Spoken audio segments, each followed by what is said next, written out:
ബ്രഹ്മപുത്ര നദിക്ക് കുറുകെ ചൈന ഒരു ഭീമൻ അണക്കെട്ട് നിർമ്മിക്കുന്നു എന്ന റിപ്പോർട്ടുകൾ ഇന്ത്യക്ക് വലിയ ആശങ്കയാണ് ഉണ്ടാക്കിയത്.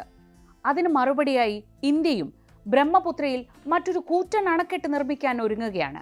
ഇന്ത്യയുടെ ഈ പദ്ധതി ചൈനയുടെ തന്ത്രപരമായ നീക്കങ്ങൾക്കെതിരായ ശക്തമായ പ്രതികരണമായാണ് കണക്കാക്കപ്പെടുന്നത്. ചൈനീസ് അതിർത്തിക്ക് സമീപം അരുണാചൽ പ്രദേശിലെ സിയാങ് നദിക്ക് കുറുകെയാണ് ചൈന ഭീമൻ അണക്കെട്ട് നിർമ്മിക്കുന്നത്. ടിബറ്റിൽ നിന്ന് ഉത്ഭവിക്കുന്നതും ഇന്ത്യയുടെ വടക്ക് കിഴക്കൻ സംസ്ഥാനങ്ങളിലൂടെ ഒഴുകുന്നതുമായ ബ്രഹ്മപുത്ര നദിയിലെ പ്രധാന പോഷക നദിയാണ് സിയാങ്. ഈ നദിയിലെ ജലം മുഴുവൻ തടഞ്ഞു നിർത്താനും ഭാവിയിൽ ഇന്ത്യയുടെ തണ്ണീർത്തടങ്ങളെയും കാർഷിക മേഖലയെയും പ്രതികൂലമായി ബാധിക്കുന്ന രീതിയിൽ നിയന്ത്രിക്കാനുമാണ് ചൈനയുടെ നീക്കം.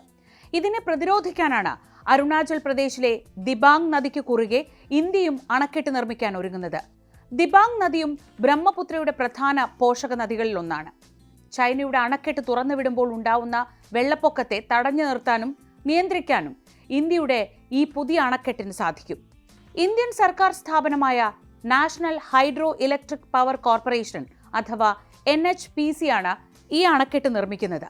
ഇതിനായി 17,069 കോടി രൂപയുടെ എസ്റ്റിമേറ്റ് തയ്യാറാക്കി ആഗോള ടെൻഡർ വിളിച്ചു കഴിഞ്ഞു. 2032ഓടെ അണക്കെട്ടിന്റെ നിർമ്മാണം പൂർത്തിയാക്കാനാണ് ലക്ഷ്യമിടുന്നത്. ഈ അണക്കെട്ട് പൂർത്തിയാവുന്നതോടെ ഇന്ത്യയിലെ ഏറ്റവും ഉയരം കൂടിയ അണക്കെട്ട് എന്ന ബഹുമതി ദിബാങ് അണക്കെട്ടിന് ലഭിക്കും. നിലവിൽ 260.5 മീറ്റർ ഉയരമുള്ള ഉത്തരാഖണ്ഡിലെ തെഹരി അണക്കെട്ടാണ് ഇന്ത്യയിലെ ഏറ്റവും ഉയരം കൂടിയ അണക്കെട്ട്. എന്നാൽ ദിബാങ് അണക്കെട്ടിന് 278 മീറ്ററാണ് ഉയരം. അരുണാചൽ അതിർത്തിക്ക് സമീപം ടിബറ്റൻ പീഠഭൂമിയിൽ ബ്രഹ്മപുത്ര നദിക്ക് കുറുകെ ചൈന നിർമ്മിക്കുന്ന അണക്കെട്ടിന് 60,000 മെഗാവാട്ട് വൈദ്യുതി ഉൽപ്പാദിപ്പിക്കാൻ ശേഷിയുണ്ട്. ചൈനയിലെ 3 ഗോർജസ് ഡാമിന്റെ വൈദ്യുതോൽപാദന ശേഷിയുടെ 3 ഇരട്ടിയും ഇന്ത്യയിലെ ഏറ്റവും വലിയ അണക്കെട്ടുകളിലൊന്നായ ഭക്രാനങ്കൽ അണക്കെട്ടിന്റെ വൈദ്യുത ഉൽപാദന ശേഷിയുടെ 40 ഇരട്ടിയും വരുവിത്. ഈ പദ്ധതിക്ക് പിന്നിൽ സാമ്പത്തിക നേട്ടം മാത്രമാണെന്ന് കരുതരുത്. ചൈനയുടെ തന്ത്രപരമായ നീക്കമാണിത്. ബ്രഹ്മപുത്ര നദിയുടെ ഒഴുക്ക് നിയന്ത്രിക്കാൻ ചൈനയ്ക്ക് സാധിച്ചാൽ ഇന്ത്യയുടെ വടക്ക് കിഴക്കൻ സംസ്ഥാനങ്ങളിലെ ജലലഭ്യത കുറയുകയും അതുവഴി കാർഷിക മേഖലയ്ക്ക് വലിയ തിരിച്ചടി ഉണ്ടാവുകയും ചെയ്യും. കൂടാതെ അണക്കെട്ട് തുറന്നുവിട്ട് കൃത്രിമമായി ഒരു വെള്ളപ്പൊക്കം സൃഷ്ടിക്കാൻ ചൈനയ്ക്ക് സാധിച്ചാൽ അത് അതിർത്തി പ്രദേശങ്ങളിൽ വലിയ നാശനഷ്ടങ്ങൾക്കും കാരണമാകും. നിലവിൽ ഇരു രാജ്യങ്ങൾക്കുമിടയിൽ ഒരു ജലപങ്കാളിത്ത കരാർ നിലവിലില്ല. എന്നാൽ മഴക്കാലത്തെ ജലനിരപ്പിനെ കുറിച്ചുള്ള വിവരങ്ങൾ ചൈന ഇന്ത്യക്ക് കൈമാറാറുണ്ട്. ഇത് വരാനിരിക്കുന്ന വെള്ളപ്പൊക്കത്തെക്കുറിച്ച് മുൻകൂട്ടി അറിയാൻ നമ്മെ സഹായിക്കുന്നുണ്ട്. എന്നാൽ പുതിയ അണക്കെട്ട് നിർമ്മിക്കുന്നതോടെ ചൈന ഈ വിവരങ്ങൾ പങ്കുവെക്കാത്തൊരു സാഹചര്യം ഉണ്ടാവുമോ എന്ന ആശങ്കയും നിലനിൽക്കുന്നുണ്ട്.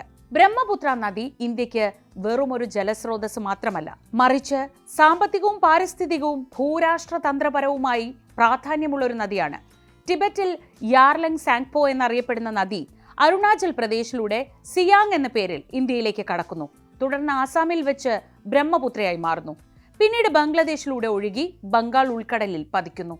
നദിയുടെ ഒഴുക്ക് നിയന്ത്രിക്കാൻ ചൈനയ്ക്ക് കഴിഞ്ഞാൽ അത് ഇന്ത്യയുടെ ഭക്ഷ്യ സുരക്ഷ, ഊർജോൽപാദനം, സുരക്ഷ എന്നിവയെ പ്രതികൂലമായി ബാധിക്കും. കൂടാതെ അണക്കെട്ടുകളുടെ നിർമ്മാണം നദിയുടെ സ്വാഭാവിക ഒഴുക്കിനെ തടസ്സപ്പെടുത്തുകയും മത്സ്യസമ്പത്തിനും തീരപ്രദേശങ്ങളിലെ ആവാസ വ്യവസ്ഥയ്ക്കും നാശം വരുത്തുകയും ചെയ്യും. ഈ പ്രശ്നങ്ങളെല്ലാം മുൻനിർത്തിയാണ് ഇന്ത്യ ബ്രഹ്മപുത്ര നദിയിൽ പുതിയ അണക്കെട്ട് നിർമ്മിക്കാൻ തീരുമാനിച്ചത്. ഇത് ചൈനയുടെ ഏകപക്ഷീയമായ നീക്കങ്ങൾക്കെതിരെയുള്ള ഇന്ത്യയുടെ ശക്തമായ പ്രതിരോധം എന്ന നിലയ്ക്ക് തന്നെ വേണം കാണാൻ.